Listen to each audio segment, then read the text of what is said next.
तो सुना मेरी बात, आज मैं करा रहा हूं बैलेंस शीट शेयर में मिनिमम 4 मार्क्स का क्वेश्चन, मिनिमम 4 मार्क्स का क्वेश्चन आएगा ही आएगा। और इस साल बोर्ड एग्जाम में इस बैलेंस शीट से 6 नंबर का क्वेश्चन आया था। ठीक है बेटा, तो हो सकता है, क्योंकि बहुत सारे स्कूलों में क्या होता है जो बोर्ड, अरे क्या दिक्कत है भाई, तमीज में पढ़ दे यहां क्या।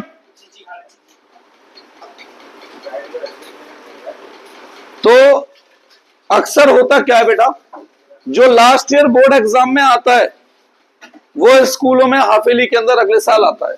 तो हो सकता है वैसा ही 6 नंबर का एक क्वेश्चन एग्जाम में आ जाए। तो मिनिमम मेरी तरफ से गारंटी जो है इसकी वो 4 नंबर प्लस एक पार्ट इसमें से 1 मार्कर एमसीक्यू के अंदर।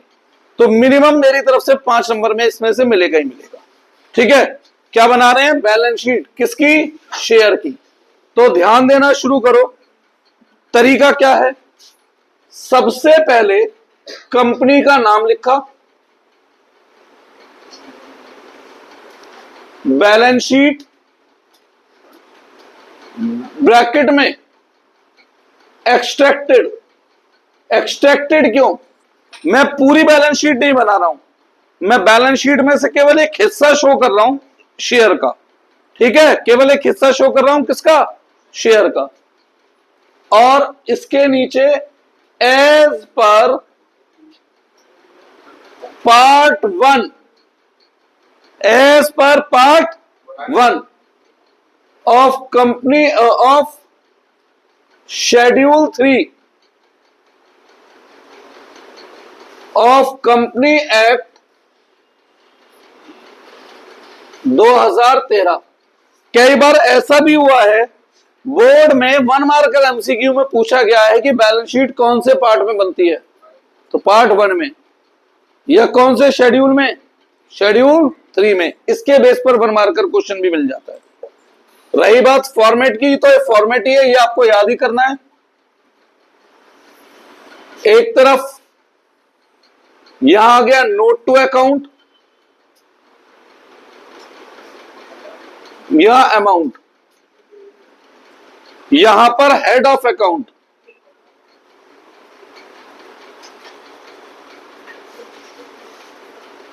तो सबसे पहली साइड का नाम होता है इक्विटी एंड लायबिलिटी। पहली साइड का नाम है इक्विटी एंड लायबिलिटी।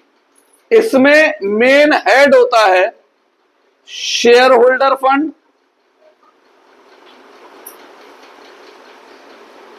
इसके अंदर एक सब हेड होता है शेयर कैपिटल, और इसके आगे लिख रहा हूं नोट नंबर 1। ये आपको एज इट इज प्रेजेंटेशन देनी है, क्योंकि अभी हम लोगों ने शेड्यूल 3 की बैलेंस शीट सीखी नहीं है। ये कहां सीखेंगे, थर्ड बुक में। कहां सीखेंगे, थर्ड बुक। तो ये एज इट इज इतना हिस्सा आपको as it is cut copy paste हर क्वेश्चन में करना ही है। इसके अंदर बी पार्ट होता है रिजर्व एंड सरप्लस। पहले मैं बच्चों को सिखाता था, एग्जाम में मांगते ही नहीं, एग्जाम में केवल शेयर कैपिटल तक मांगते हैं, तो मैं उतना ही अभी आप लोगों को सिखा रहा हूं बेटा। सही है, कितना, शेयर कैपिटल। फिर यहां वर्किंग नोट में बना रहा हूं नोट टू अकाउंट। किसके लिए बना रहे हैं note to account, share capital के लिए। इसका फॉर्मेट कुछ ऐसे रहेगा, ये भी आपको एज इट इज दिमाग में रखना है। एक कॉलम में डिटेल,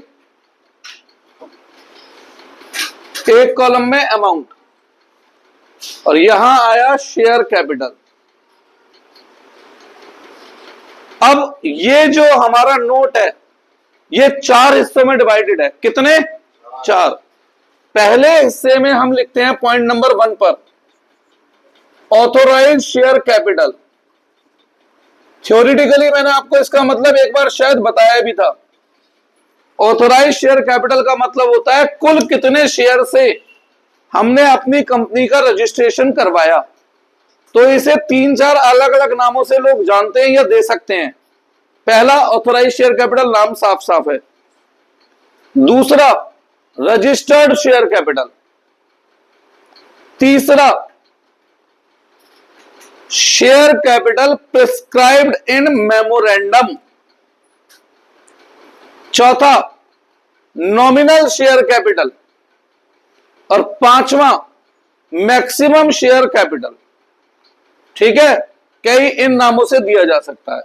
लिखने का तरीका, dash share of rupees dash each.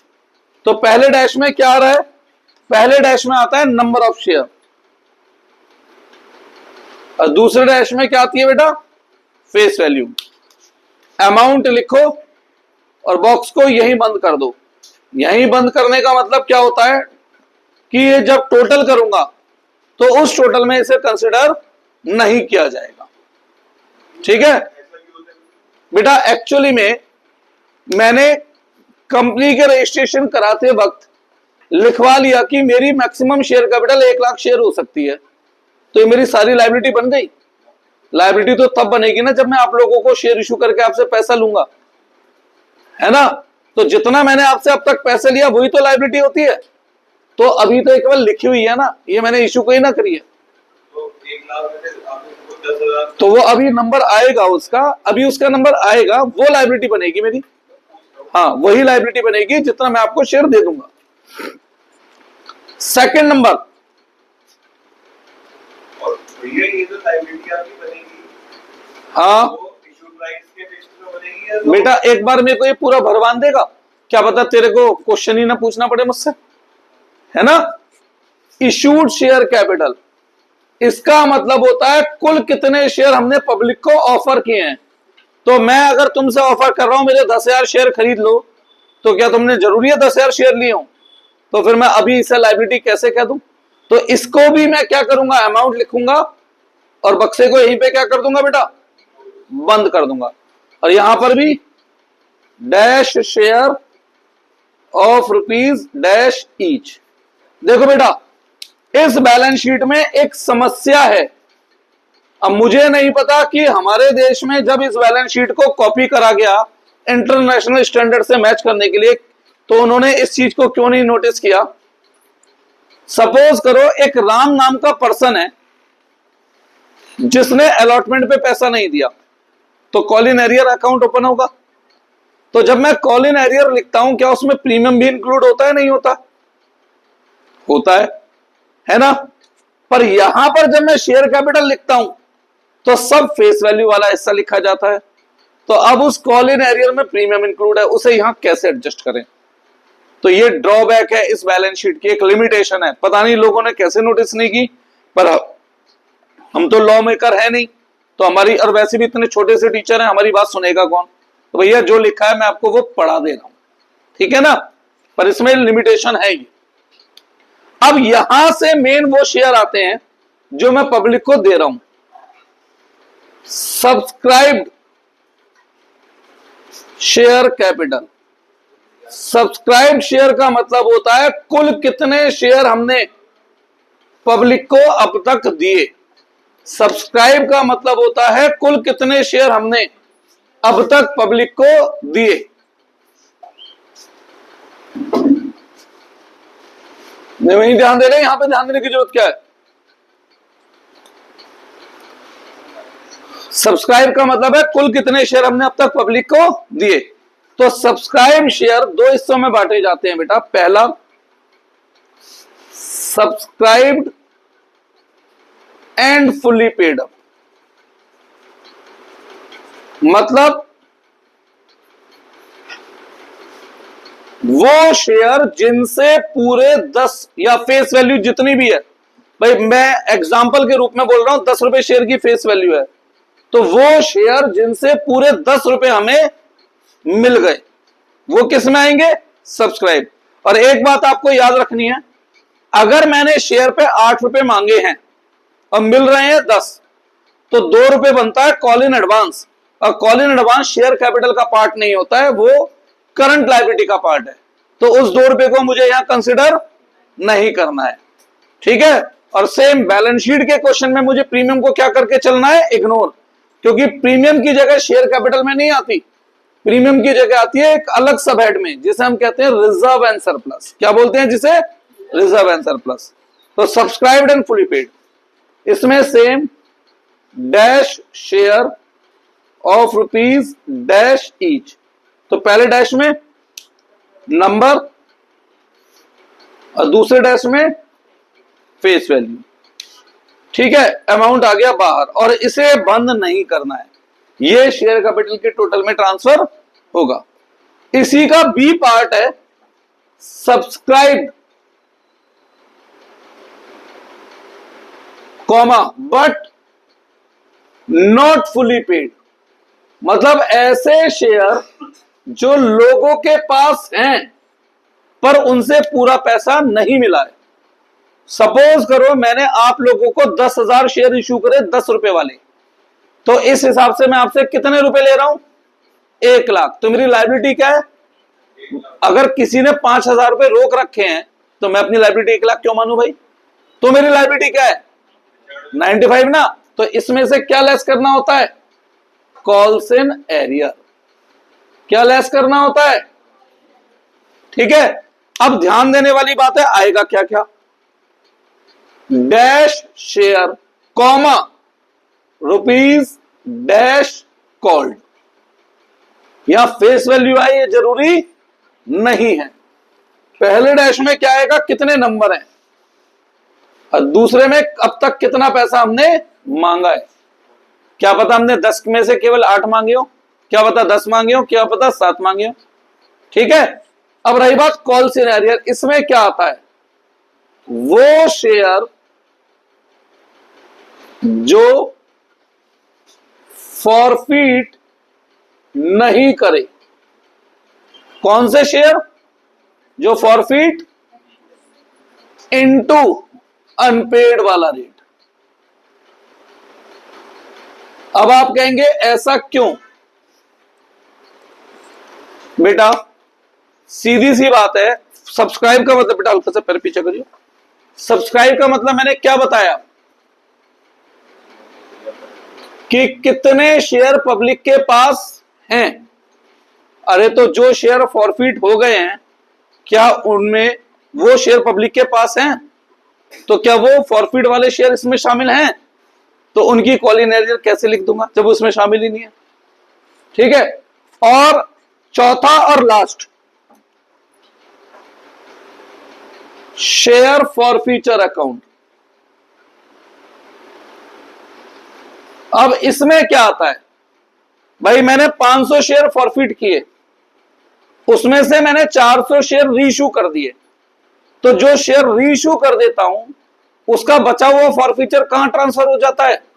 Capitalism में, है ना। पर बचे हुए 100 शेयर का फॉरफीचर कहां है? अभी भी बच रहा है। तो ये उन शेयरों का आता है जो शेयर अभी भी रीइश्यू नहीं करे। तो ब्रैकेट में लिख रहा हूं, जो शेयर री इशू नहीं करे इनटू फॉरफिट में किसका रेट आता था? ध्यान करो शॉर्ट क्वेश्चन में, पेड का रेट। किसका रेट आता था? और फिर इस टोटल को उठा करके यहां पर लिख देना होता है। जनरली बोर्ड एग्जाम में नंबर कैसे मिलते हैं? Half half, 1 number. ठीक है, और फिर इस टोटल को यहां ट्रांसफर करने का 1 नंबर। ये बोर्ड एग्जाम का मिलने का एक तरीका है बेटा। मार्क्स 4 नंबर में आता है नॉर्मल केस। इस साल के बोर्ड में ये 6 नंबर में आया, और इस साल का क्वेश्चन आसान था। बताऊं क्यों? उसमें बैलेंस शीट बनानी नहीं थी, उसने 1 मार्कर के रूप में 6 क्वेश्चन पुट कर दिए थे हमसे।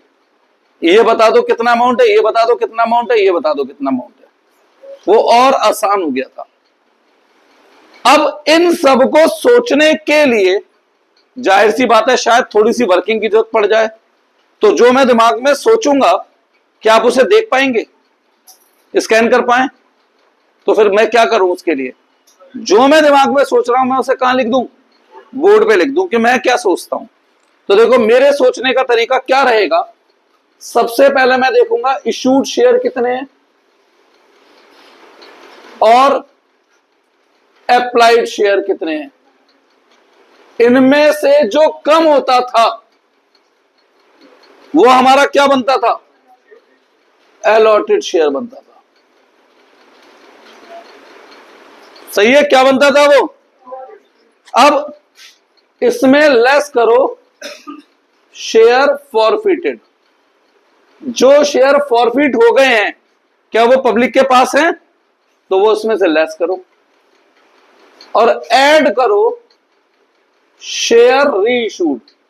जो शेयर मैं री इशू कर चुका हूं, क्या वो पब्लिक के पास अब हैं? तो उन्हें क्या करो? ऐड।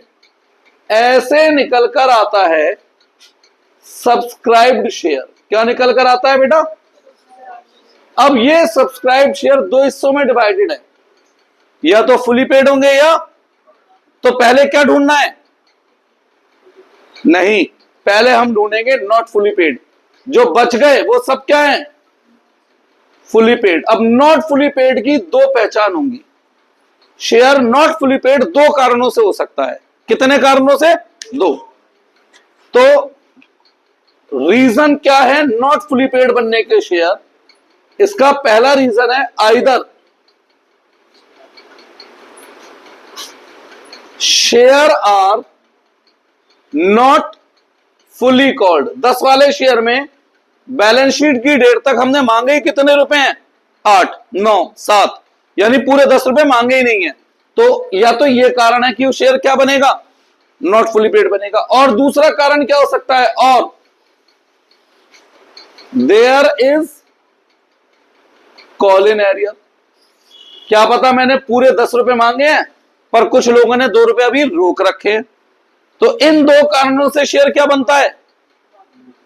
और बोथ, या दोनों कारण हो सकते हैं। मतलब या तो ये बात हो या ये बात हो या दोनों बातें हो। इन केसेस में शेयर क्या बन गया? Not fully paid.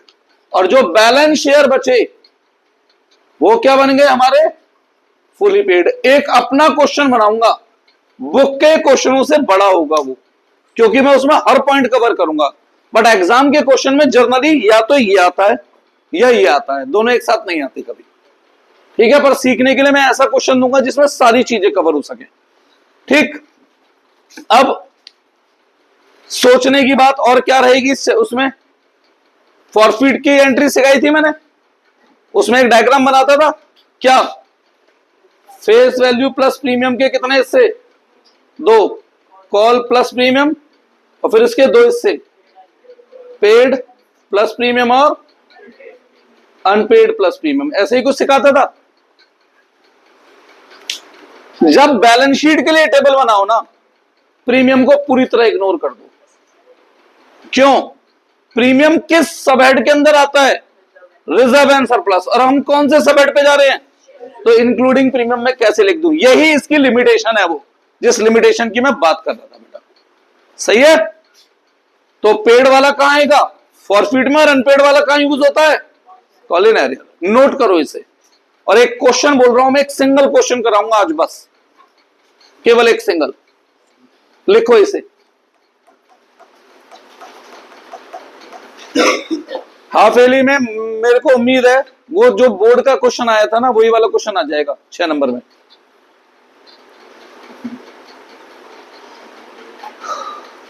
आप में से किसी ने आज मुझे फीस कराई है क्या? नहीं।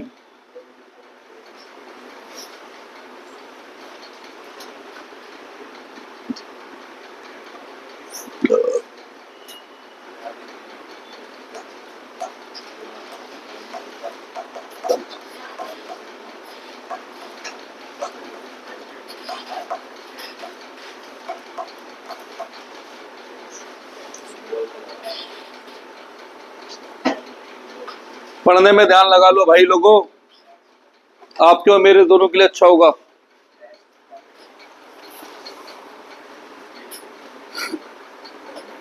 क्या हुआ? आ नहीं रहा पूरा?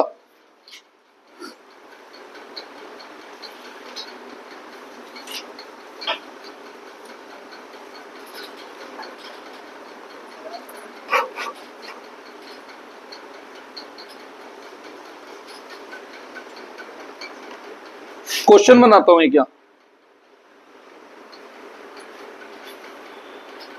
ABC limited got registered, comma, with authorized capital of rupees 10 lakh, फिर comma, divided into share of rupees 10 each, full stop. It offer 40,000 share to public at 20% premium payable as under. Application 4 रुपए, allotment 5 रुपए, first and final call 3 रुपए। फिर application were receive for, application were receive for 38,000 share, full stop. Mister A, comma, who hold 1000 share, फिर comma, fails to pay allotment and call money. Mr. B, who applied for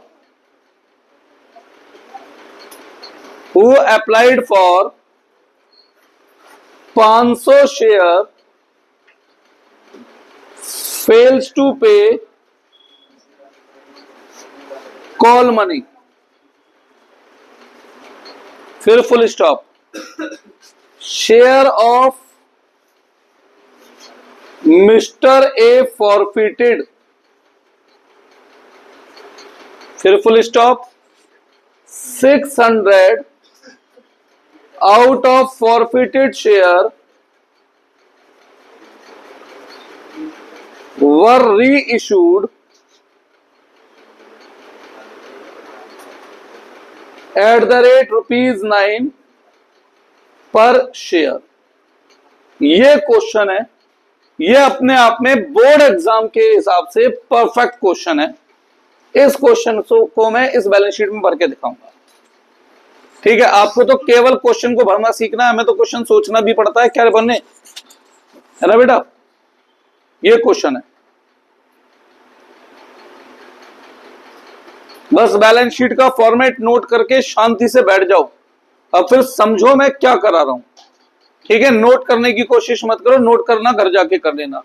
board पे मैं अब कुछ कर नहीं रहा, इसी के अंदर क्वेश्चन भर के दिखाऊंगा।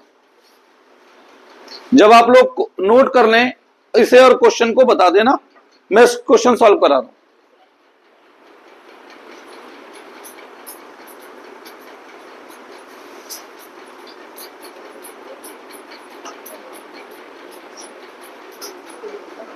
यादव जी साफ सुथरा बनाना फॉर्मेट, फॉर्मेट पे कोई घिचपिच मत करना।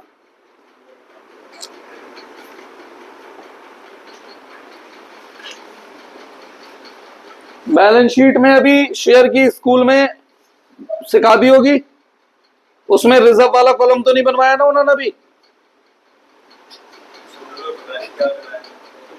बेटा तो स्कूल में होश में रहा करो ना। अब भैया हमें तो टीएस ग्रेवाल ही समझ नहीं आई। टीएस ग्रेवाल का पहला क्वेश्चन बैलेंस शीट का है, बैलेंस शीट सारे काम होने से पहले बना दी ना, ये समझाया कॉल इन एरियर क्या है, ना कॉल इन एडवांस क्या है, ना कॉल्स, कुछ नहीं, सीधी बैलेंस शीट का फर्स्ट क्वेश्चन। समझ से पर है भाई, क्या सोच के बुक डिजाइन है।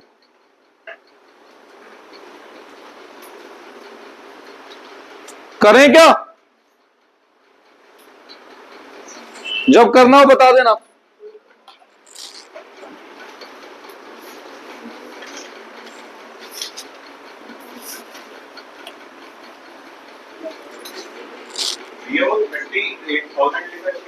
हाँ जी, 38,000।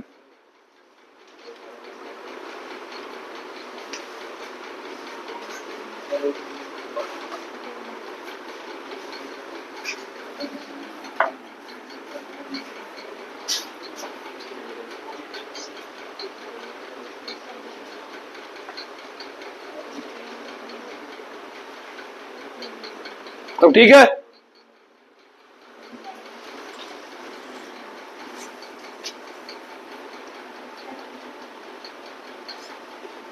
मिनिमम 4 नंबर का एक क्वेश्चन, 1 मार्कर एक, ये आएगा ही आएगा। ये पेपर से हो गई तो होना ही था, मैंने सब कुछ तो बता रखा था क्या क्या आना है। एमसीक्यू आपकी उससे ही मैच हो रहे थे अधिकतर। अब तो बेटा यकीन करके आगे भी पढ़ लेना।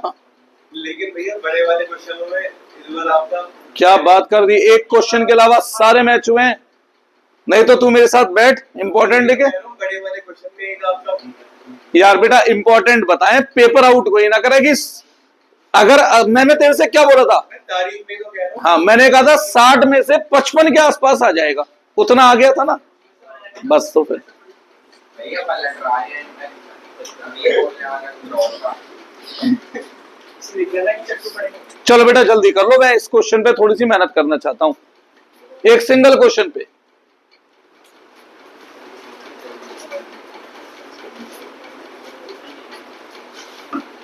करा लूं? सक्षम कितना हो गया बेटा? ठीक है, देखो शुरू करते हैं। अंडरलाइन करता जाऊंगा, लिखता जाऊंगा। एबीसी लिमिटेड गॉट रजिस्टर्ड, ये तो मैंने आपको बता दिया है, ऑथोराइज कैपिटल। मैं अगर इस शब्द को स्किप भी कर देता तो रजिस्टर्ड का मतलब ही क्या होता है, ऑथोराइज। कितनी कैपिटल है? 10 लाख शेयर है या रुपए हैं? ये भी गलती कर देते हैं बच्चे, 10 लाख लिख देंगे यहां। ये ध्यान दो, रुपए 10 लाख है तो आउटर कॉलम का अमाउंट दे रखा है rupees 10 lakh. Number of share और फेस वैल्यू, एक शेयर की फेस वैल्यू क्या है? 10, तो 10 लाख रुपए में नंबर ऑफ शेयर कितने हुए? 1 लाख। आधा नंबर बोर्ड एग्जाम में इसका मिल जाएगा। ठीक है, ये तो आसान था। आगे बढ़ते हैं। इट ऑफर, ऑफर का मतलब क्या होता है? बड़े क्वेश्चन करे थे ना, तो ऑफर किसे कहते हैं? इशूड शेयर को कहते हैं। इट ऑफर 40,000 शेयर, रुपीज 40,000 है या केवल 40,000 है? तो अब की बार नंबर हमें दे रखे हैं 40,000। मैंने जानबूझ के एक जगह रुपए लिखा और एक जगह शेयर लिखा कि आप लोगों को एग्जाम में बात ध्यान देनी है, रुपीज में लिखा है या शेयर में लिखा है। एक शेयर कितने का? 10, तो रुपीज कितने? 4 लाख। आधा और आधा, एक नंबर। यहां तक कुछ पूछना है? नहीं। क्या टाइम हो रहा है ये?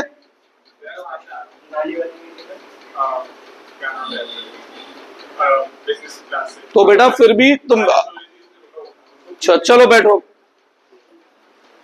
इसमें आज की वीडियो जरूर देख लेना बस जा करके, ये बहुत जरूरी है। इन दोनों में कोई डाउट है?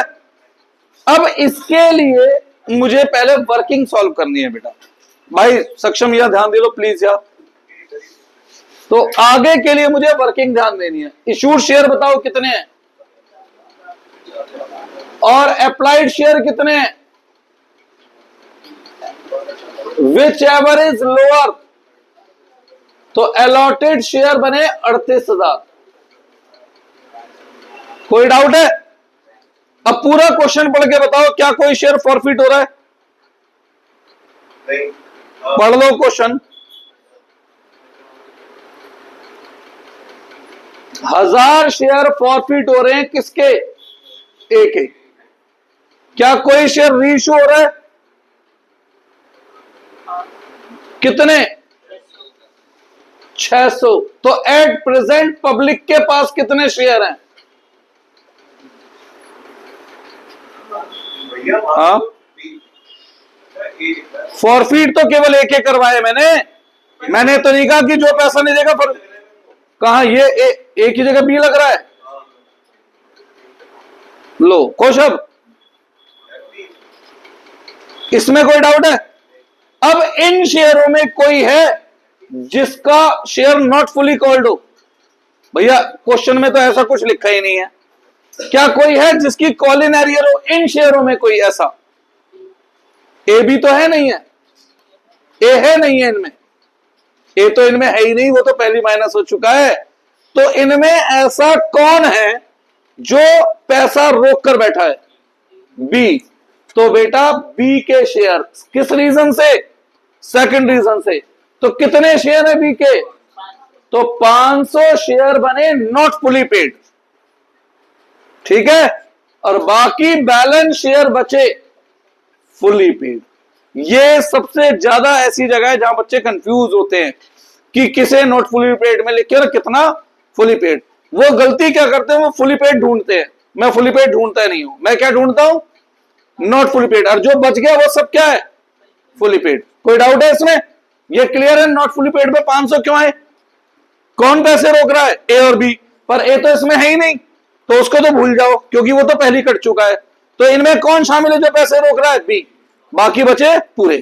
तो ये है फुली पेड। फुली पेड वालों को फुली पेड में लिखो। 37,100 शेयर, और एक शेयर कितने का है? 10। 3,71,000।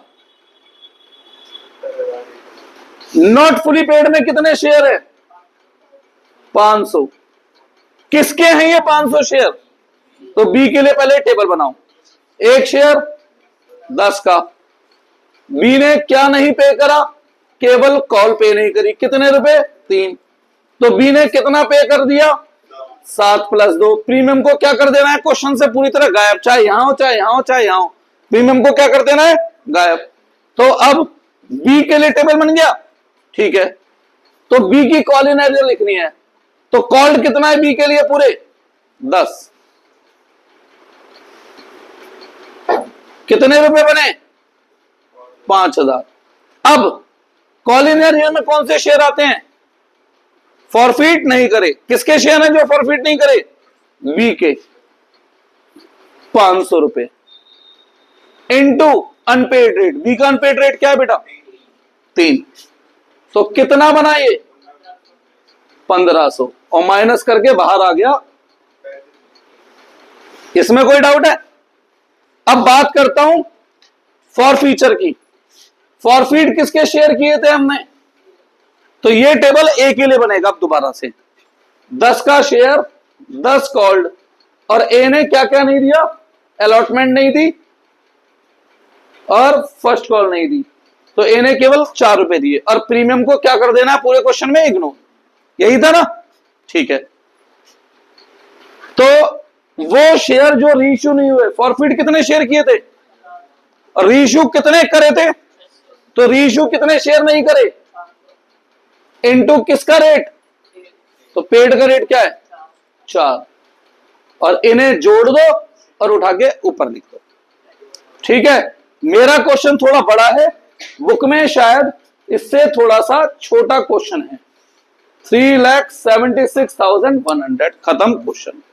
आराम से देख लो, सोच लो। अगली क्लास में 3 क्वेश्चन प्रैक्टिस करवाऊंगा, 3, और फिर मैं होमवर्क दूंगा इसका। 4 का 1 आएगा और 1 नंबर का 1। हो सकता है बैलेंस शीट का 6 नंबर का भी आए, क्योंकि इस साल बोर्ड एग्जाम में 6 का आया था। नहीं, 6 नंबर में कैसे आएगा मैं भी क्वेश्चन कराऊंगा ना। वो क्लियर है? सारे पॉइंट्स कवर करे मैंने अपने इस क्वेश्चन में। पर बुक के क्वेश्चनों में क्या होगा बेटा? या तो ये कवर होगा या ये, दोनों एक साथ कभी भी नहीं दिखेंगे आपको, ठीक है। एक बार घर जाके मैं कह रहा हूं आपके, आज इसको दोबारा भी रिवाइज करना टॉपिक को, और अगली क्लास में 3 क्वेश्चन और कराऊंगा, फिर होमवर्क दूंगा।